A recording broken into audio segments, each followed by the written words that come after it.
On this episode of IT Unplugged, we're going to look at the practical approach you can take when first starting your cybersecurity journey. At M2 Technology, we're on a mission to make IT accessible to everyone. Join us on our journey to demystify the ever-evolving world of business technology. Are you ready to get unplugged? Welcome back to IT Unplugged. I'm Brandon. I'm Joel. And today we're going to talk a little bit about cybersecurity. Something that's kind of that hot topic all over the place, right? Oh, people are talking about this? Yeah. It's like weird. People get hacked, social security numbers or something like that. Yeah. I don't know. Yeah, business. That would never happen. No, never. We're secure. Government's got us. But hey, what if you're a new business starting out and maybe you're growing? You're like, hey, I got this dream. Got 5 employees. Now I got 20. And you never really took a whole lot of consideration for cybersecurity. Why should you start caring now? Well, there's, no one's immune to it, as we saw, but it's not just large companies like, Google that's being attacked all the time. It's everybody. We can show them logs, right, from the attack profiles that everybody's being constantly attacked, and with the proliferation, easy for me to say, of AI, it's only gotten worse, right? And it's kind of interesting because we're using AI on the good side. They're using AI on the bad side. It's just like 2 AI bots going at it. But sure, that's anyway. It now. It's like that. So everybody's being attacked. It is one of those things that's on the forefront of everybody's mind, and they kind of talk about like, even small businesses should look at cybersecurity. I agree. Okay. But is there anything additional that larger companies need to be more aware of than smaller companies do when it comes to cybersecurity? I think the threats are the same. It's just at scale. Yeah. Right. And I think it's easier to sort of manage if you're a smaller shop. You have a pretty good handle on what you have. There's really no right. Larger companies, should, and they have processes that are different than smaller companies that should account for all that stuff. But as you introduce more people and all that, it becomes a bigger challenge. Yeah. Is it fair to say the more people you have, the more risk you have? Well, yeah. People are your biggest risk point. Yeah. Your users are, and it's so that's why education and training becomes really, really important. Mm-hmm. Yeah. I love that because we kind of talked about this previously, but education and training being important, and that really speaks to the volume of bringing, other people from the company into the IT sphere, because, obviously IT people have a certain, stereotype behintem. You what do you mean? Not you, Joe. No. Oh, right. Yeah, not me. But you think of some IT professionals or IT consultants that love fixing things and tinkering, but you don't really think of them as running the seminar on, and training and development. So it's nice to bring other people in there to really get the entire culture going of, hey, this is what's important. Yeah, you said the right word is culture there. You have to create a culture that is concerned about, IT issues, but one of them being cybersecurity. Mm-hmm. Yeah. So with that being said, you got a small business, they're first looking at cybersecurity maybe, or they haven't taken a whole lot of steps. It's surprising how many companies that you wouldn't consider small still haven't taken cybersecurity steps. Mm-hmm. What's the first thing that they should be doing? Assessment, right? Yep. So the first thing is just understanding what your risks are, and a lot of times that's probably somebody outside of your organization. If it's not already done, it's probably someone outside your organization that's going to help you with that. So understanding, assessing, where you're at. In today's world, it's very easy to get something up quick that can protect you at a huge level. That's not a huge financial investment, So I think just kind of understanding that, and understanding that, the computer that's just out in the shop is still a risk point for you. Yes. So. Yeah. So it's the knowledge and that assessment getting started. I do need to touch on that point that you said, smaller businesses, it's not super difficult to become a baseline protected company. Yeah. We had a company that had, 3-4 devices, and they're like, yeah, I really have been looking at the cybersecurity thing for a long time. We showed them, hey, here's where you're at risk. They're like, okay, let's do this. And we came in and we implemented it in like 15 minutes. And they're like, that's it? We're like, well, kind of. Yeah, like this is your start. like this is the start. This is your baseline. And it wasn't a super expensive. Once again, this was a very small company, but it wasn't a very like expensive solution, and it was kind of eye-opening for them. They're like, well, this was pretty painless. It's like, well, yeah, it can be, at least to get started, so you can not be the softest target on the block, right, essentially. Yeah, so. And I think the misleading part of that is, right, and this is where you ever watch, like, well, I'm sure you have, but like you watch an NBA player, they make things look really easy. Yeah. It's like, oh, you made 12 shots there. Well, yeah, it was all the work we put in ahead of time to get to this point, right? Yes.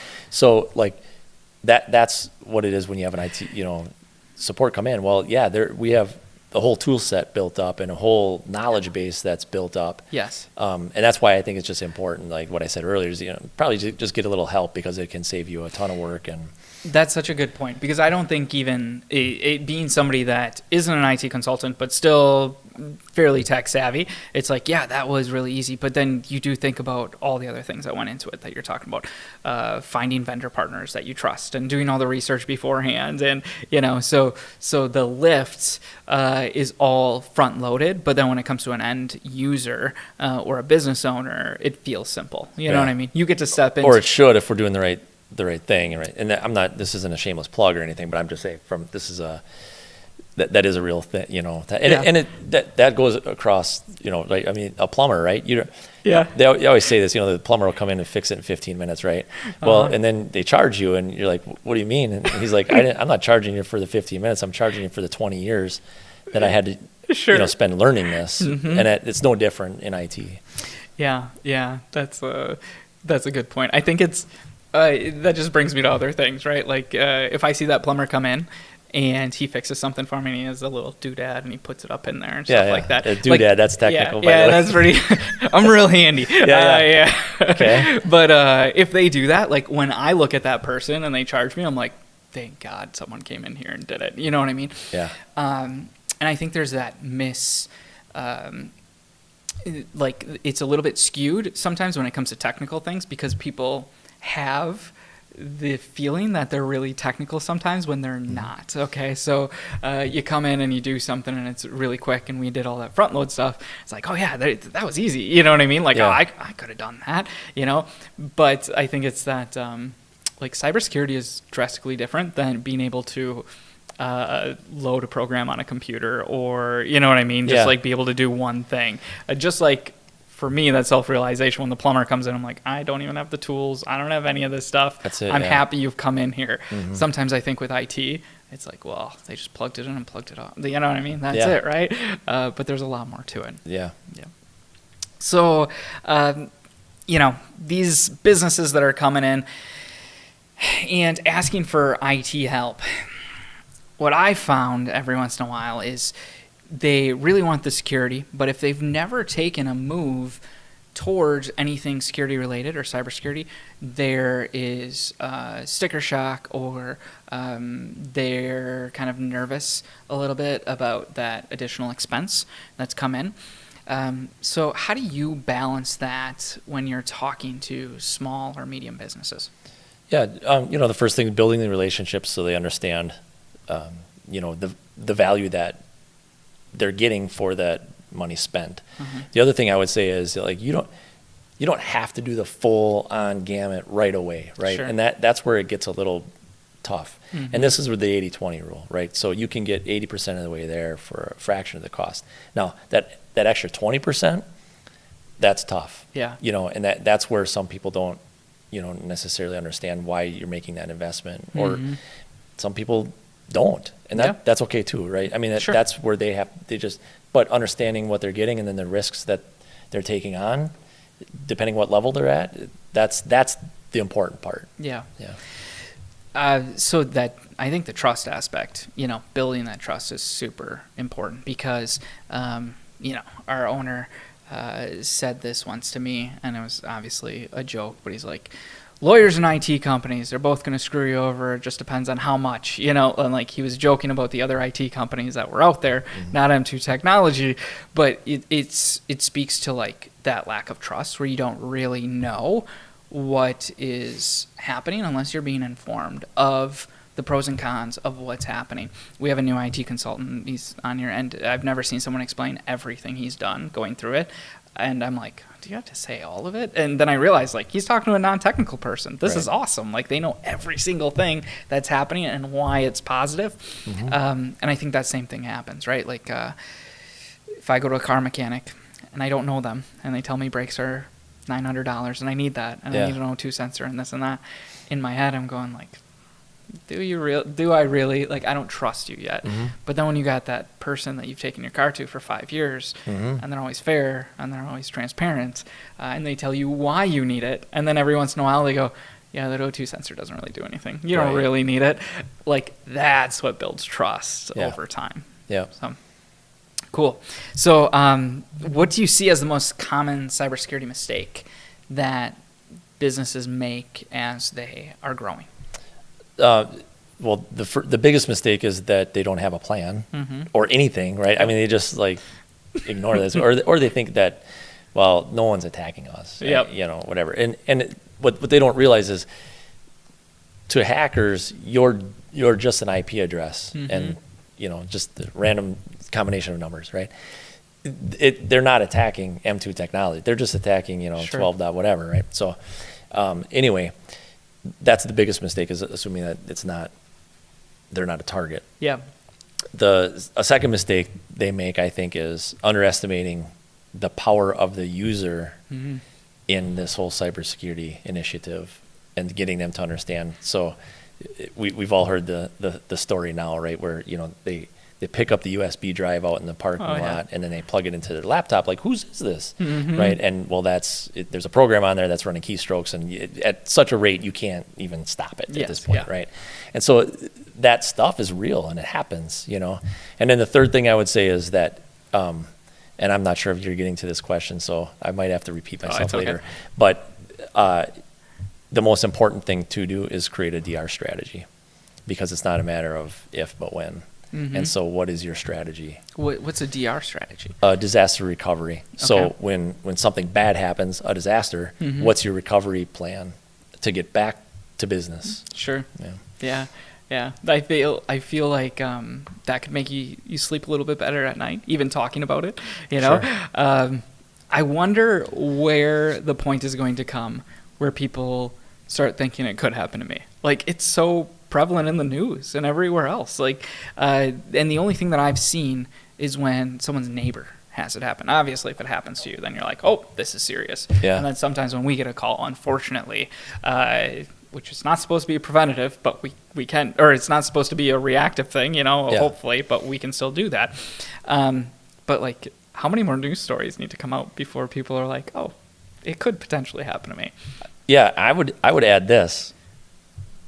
If people knew how many companies actually got attacked and hacked, like infiltrated, not attempts, but actual successful, just in this area, they would understand the value of it. Because when you get attacked, right? So now there's a whole process. So ransomware, for example, there's a whole process. And by the way, you get legal if you're hacked, because there's a whole another process there. But you have the obligation to tell customers and yada yada. There's varying levels of all that happening and whatever. But once you're kind of in the club, you realize, like, everybody else that got you know what I mean? So it's interesting. But. It's just a thing that it's like identity theft. I kind of look at that, and I forgot there was like some kind of statistic out there that like more identities were stolen than people, right? And then because their identities were stolen multiple times. And then I feel like it became numb, and I wonder if I'm like, is that what's kind of happening with cybersecurity too? Maybe, like, you keep on hearing it and you just get numb to it, but you kind of wonder why it's it's really relevant, but then, it takes a while for people Yeah, to catch on. it's kind of human nature that it's somebody else. And, yeah, for sure. So what emerging threats do you think businesses should be looking out for right now? Well, I think the introducing AI on both sides, but AI has really helped us on the preventative side, but on the threat side, it's also enabled them to do quite a bit of different things. So I think that's that, and I'll harp on the user thing. I just think it's really important to get that shored up. But yeah, the AI is remains to be seen what effect that's going to have even. Sure. I think there's two. I mean, you did throw the user in there too, and we can kind of touch on this. But AI obviously there. People, it's like you have to be really intentional to get your people to change. Every once in a while, we have like multi-factor authentication, right? That we use. We can geographically make it so accounts get locked if something's coming from a random country. But every once in a while, somebody will still be compromised.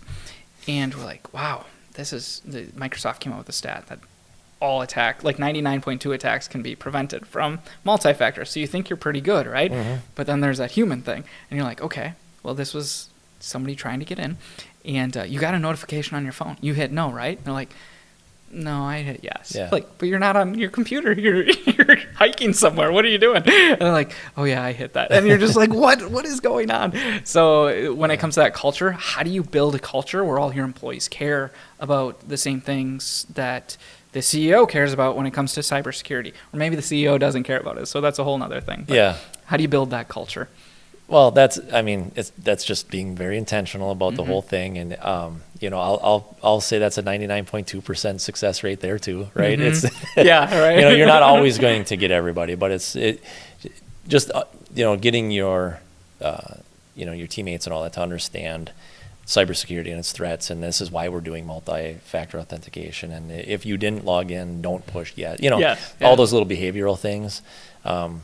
And I think companies, for the most part, are being pretty successful doing that. I mean, people recognize that there are threats. Yeah, absolutely. I think there's a lot of fear-based things in there as well, which I don't know if I think that's good. And at the same time, it's like, oh, I better not click on this. And we get a lot of people that come to us, will send it to us like, they don't want the email to go out that the business was compromised because someone clicked on this. Yeah. So there's like a little bit of fear, but it's also good because people care about it. You know what I mean? So different motivators for different people.